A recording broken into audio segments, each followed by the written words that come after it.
खुलुमबाय गिबियावनो नोंथांमोनखौ बयखौबो सोरजिदा क्रिएटिभिटी चेनेलाव बरायनायजों लोगोसे फुंबिलिनि गाहाम हामलायनायखौ बावहरग्रोनाय जाबाय। दिनैनि माखासे निउस आपडेटफोरखौ नोंथांमोननि सिगाङाव फोरमायथिना होनो आवगायनाय जालायबाय। नोंथांमोनहा भिडिअखौ नायनानै मोजां मोनोब्ला लाइक खालामगोन होनना आसा खालामबाय। लोगोसे इउटिउब चेनेलखौ दाबो साबस्क्राइब खालामाखैबा साबस्क्राइब खालामनानै लानो थाखाय गुरै खावलायनाय जाबाय। थ' बिदिब्ला जोङो भिडिअखौ जागायनोसै। गिबियावनो दङ फेक इनकाउन्टारनि सायाव आसामनि गिबि मन्थ्रिनि बिबुंथि। थांनाय 24 फेब्रुवारियाव सासे सिखावखौ गावथारनाय जाथाया दायो गुबुन मोनसे महर लाफैबाय, जेराव पुलिसआ बुंनाय बायदिब्ला मस्ट वान्टेड केनाराम बसुमतारीखौ गावथारदों।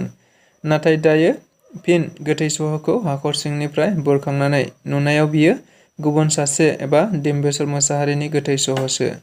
बे जाथायखौ लानानै आथिखालाव गोबां दावराव-दावसि जाबाय थानायावनो दिनै आसामनि गिबि मन्थ्रिया बुंनाय बायदिब्ला थैनाया जायखि जाया मानो, नाथाय बै जाथाय खालि गारि सिंनिफ्राय गुलि गावग्रोनाय जादोंमोन, जायनि जाहोनावसो पुलिसआबो फिन गुलि गावनाय जादों।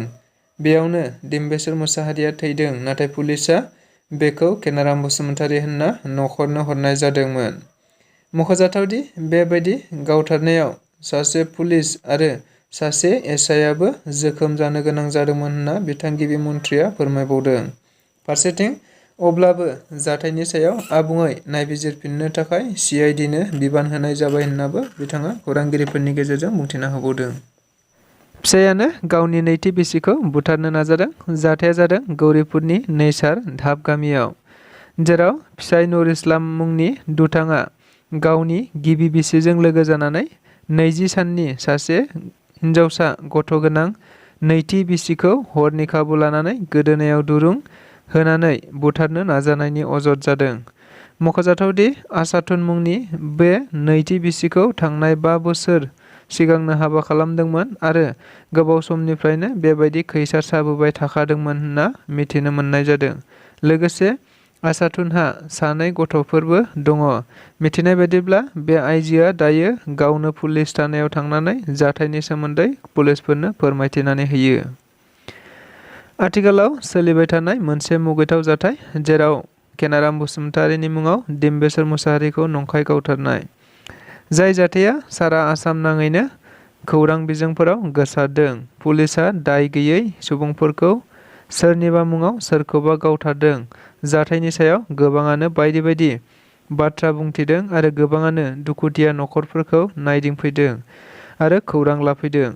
बेबादिनो आसाम कंग्रेस राजखान्थि हान्जानिफ्रायबो नायदिंफैनाय जायो आरो गासै जाथायनि सोमोन्दै मिथिनानै लाफैनाय जायो। लोगोसे बे जाथायखौ नायदिंहैना रकिबुल हुसेन बिथाङा खौरांगिरिफोरनि सिगाङाव बुंथिनाय बायदिब्ला हिमन्त बिश्व शर्मानि दैदेननाय सरकाराव मा सोलिगासिनो, गोरिब गुन्द्राफोरनि मेगननि मोदैया बेसेन गैला, मानसिनि जिउआ बेसेन गैला होननाबो खौरांगिरिफोरनि गेजेराव दुखु मोननायखौ फोरमायना होयो। जागिरदनि टिवाफोरा गावनि गुबै धोरोमाव फैफिनदों। मिथिनाय बायदिब्ला जागिरदनि गोबां टिवा सुबुंफोरानो खृष्टान धोरोमाव थांबायमोन। नाथाय दायो गासै टिवा सं गामिनि 11टा न'खरफोरा खेबसेयैनो गावसोरनि गुबै धोरोम सनातन हिन्दु धोरोमाव फैफिनबाय होनना मिथिदों।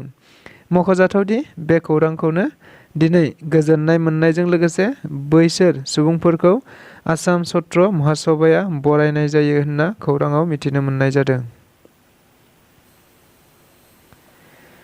थैनाया जुदि दाय गैमारामोनब्ला न'खरनो राहा खालामनो सरकारखौ नारसिननाय जागोन। बाथ्राखौ बुंदों दानि बिटिआरनि लेङाइ गाहाय मावफुं सोद्रोमा गबिन्द बसुमतारी बिथाङा। दाखालि बावैसो जाबाय थानाय सोरखौबा गावथारनांगौआ सोरखौबासो गावथारदों होननानै अजद लाबोबाय थानाय समावनो मैया बिटिआरनि लेङाइ गाहाय मावफुं सोद्रोमा गबिन्द बसुमतारी बिथाङा खौरांगिरिफोरनि सिगाङाव बुंदों दि जुदि थैनाय सुबुङा जेबो दाय गैमाराब्ला बिनो माबा मोनसे अनसुंथाइ होनो थाखाय बिटिआर सरकारनिफ्रायबो अनसुंथाइ होनो थाखाय आसाम सरकारखौ नारसिननाय जागोन होननाबो बिथाङा बुंथिबावो। लोगोसे नायबिजिरनायखौ जोबग्रोथों होननाबो बिथाङा खौरांगिरिफोरनि सिगाङाव बुंथिना होबावो। बेजों लोगोसे दिनैनि रादाबा बेखिनियानो। गोजोन्थों।